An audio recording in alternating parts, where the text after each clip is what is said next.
blanco. Como derivación del principio de libertad de formas, la ley admite que el instrumento privado sea firmado en blanco y posteriormente completado. Artículo 315.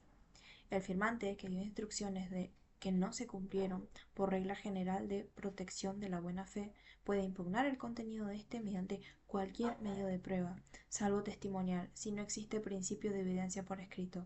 Sin embargo, el conocimiento del firmante que obró con voluntad originariamente no puede afectar a los terceros de buena fe. En el supuesto de que el instrumento firmado en blanco haya sido sustraído de la guarda de la persona a quien le fue confiado y redactado por un tercero en contra de la voluntad, el firmante puede acreditar estos hechos por cualquier medio de prueba, incluso por testigos. En tal caso, el contenido del instrumento no puede oponerse al firmante, salvo por los terceros que acrediten su buena fe y se han adquirido a título oneroso con base en el instrumento. Esta solución responde a quien firma un instrumento en blanco, debe asumir los riesgos y sacrificar sus interés en aras de los terceros de buena fe.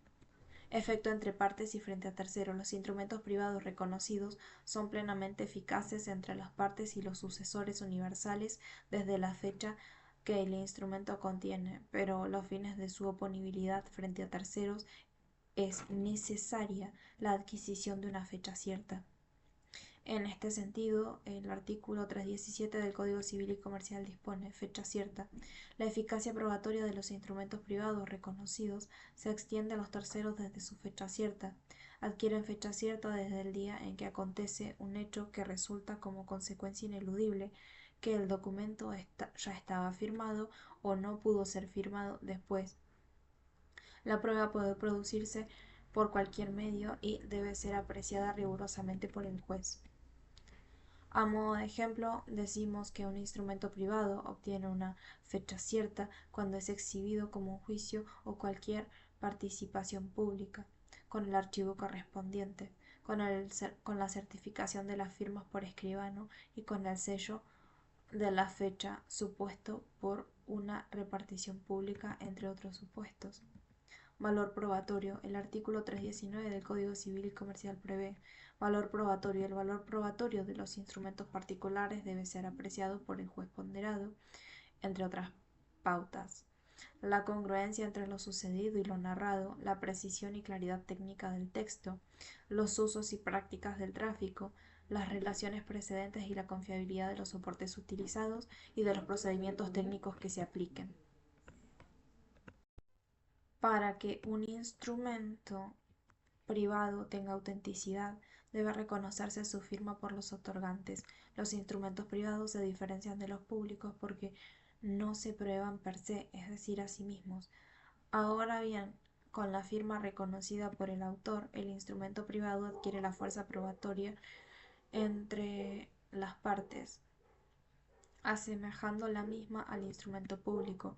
En el caso de los instrumentos particulares, es decir, los que no están suscritos por las partes, el artículo 319 pone en potestad del juez la apreciación del valor probatorio, a partir de ciertas pautas: la congruencia entre lo sucedido y lo narrado, la precisión y la claridad técnica del texto, los usos y prácticas del tráfico, las relaciones precedentes y la confiabilidad de los soportes utilizados. En síntesis, los instrumentos públicos son los instrumentos públicos que pueden ser válidos, deben ser otorgados por funcionario público apto, idóneo y estar en funciones. Además, el instrumento debe estar firmado por el oficial público y las partes.